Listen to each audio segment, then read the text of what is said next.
Hello கெமியாஞ்சி families எல்லோரும் எப்படி இருக்கீங்க? நல்லா இருக்கீங்கன்னு நம்புகிறேன். இன்றைக்கி நம்ம மாடி தோட்டத்தில் நிறைய பூலாம் பூத்துருக்கு, அதை தான் காட்ட போகிறேன்.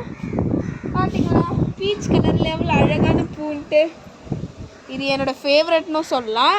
அதுக்கப்புறம் இந்த ரோஸ் பார்த்தீங்களா, இன்றைக்கி மார்னிங் தான் இதுவாச்சு, இன்னும் சரியாக கூட பூக்கலை, இன்னும் இதெல்லாம் வரணும். அதுக்கப்புறம் இந்த பாருங்கள், அழகாக இருக்குல்ல. இது பூத்து ஒரு 3 நாளுக்கு மேலே இருக்கும், ஏன்னா நிறைய இதுவும் வதங்கிட்டு இருக்காங்க.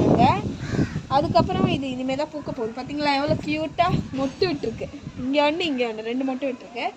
சாமந்தி பூ செடி இப்போ ரீசெண்டாக வச்சது, இப்போ தான் இது வளருது. கட் பண்ணி விட்டோம், இப்போ நல்லா வளர ஆரம்பிச்சிச்சு. அதுக்கப்புறம் பார்த்தீங்களா ஒயிட் சாமந்தி. இது அந்த என்ன ஃப்ளாருன்னு தெரியல, பட் பாட்டி இதை மூக்குத்தி தான் சொல்லுவாங்க. இது பேர் தெரிஞ்சால் கமெண்ட் பண்ணுங்கள். அடுத்து வாங்க பார்க்கலாம். இதுதான் மல்லிப்பூ. இன்றைக்கி மார்னிங் தான் எல்லாத்தையும் பறித்தோம், ஃபுல்லாக இருந்தது. இங்கே பார்த்தீங்களா அந்த பறித்தது தான், இதை விட்டுட்டோம் நாங்கள். ஸோ இது ஃபுல்லாக எடுத்தோம். அதுக்கப்புறம் இது கருவேப்பிலை, வீட்டுக்கு தேவைப்படும். கருவேப்பிலையே முக்கியமாக வாங்க தேவையில்ல, அழகாக இருக்கும். அதுக்கப்புறம் பாருங்கள், கருவேப்பிலை பூ பார்த்துருக்கீங்களா? இங்கே பார்த்தீங்களா, க்யூட்டாக இருக்குல்ல. அடுத்தது இது எங்கே வளர்ந்து, இந்த செடி எனக்கு நேம் சரியாக தெரியல, பட் எங்கே பூத்தாலும் எது பண்ணாலும் இந்த செடி மட்டும் மோஸ்ட்டாக முளைச்சிது. இது முளைக்கக்கூடாதுன்னா என்ன பண்ணணும்னு சொல்லுங்கள்.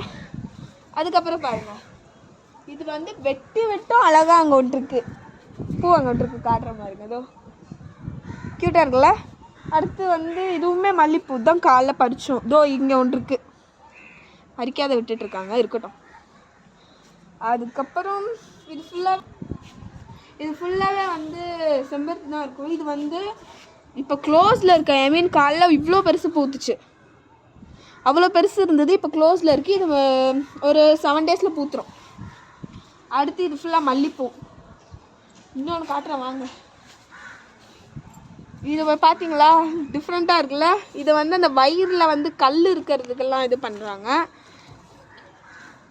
பார்த்தீங்களா வேரெல்லாம் அப்படியே இருக்குது. இதுலேருந்து பறித்த வேரையே நான் இங்கே நட்டு வச்சுருக்கேன் பாருங்கள்.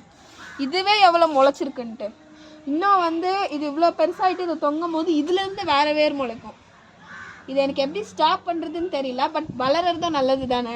வாங்க. அதுக்கப்புறம் இது சம்பிங், க்யூட்டாக இருக்குது, எனக்கு பிடிச்சது. ஆனால் ஒரு பூ கூட பூக்கல, என்ன காரணம் தெரியல. தொட்டி சரியில்லையா இல்லை மண் சரியில்லையான்னு தெரியல, ஏதாவது இருந்தால் கமெண்ட்டில் சொல்லுங்கள். அதுக்கப்புறம் இது கிழங்குன்னு சொல்கிறாங்க, ஆனால் இது மஞ்சள் கிழங்குன்னு சொல்லுவாங்களே, நல்லா வளர்ந்துருச்சு. பாட்டி பறிக்காத விட்டுட்ருக்காங்க. இது என்னன்னு தெரியல, ஆனால் நல்லா இதுவாக இருக்கும். கசப்பான செம கசப்பு. இது துளசி செடி. அதுக்கப்புறம் இது குட்டி குட்டியாக ஃப்ளாஸ்லாம் வரும், குட்டி குட்டியாக ஃப்ளாஸ்லாம் வரும். இப்போ இது இல்லை, தொட்டாச்சு நீங்கள் வச்சுருந்தேன். வாங்க பார்க்கலாம். சரிங்களா, தொட்டாச்சு, நீங்கள் தொட்ட உடனே மூடிக்கும்.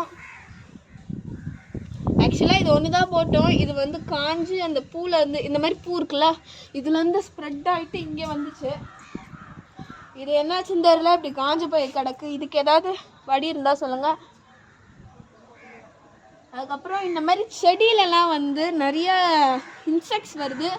முக்கியமாக பார்த்தோன்னா அழுக்கு முக்கியமாக சேருது. அதுக்கப்புறம் தேவையில்லாத செடியெலாம் க்ரோ ஆகுது. இதுக்கான காரணம் என்ன எனக்கு தெரில, ஆனால் ஏதாவது கமெண்ட்டில் நல்லதாக இருந்தால் சொல்லுங்கள் ப்ளீஸ். Then bye கெமியாஞ்சி families.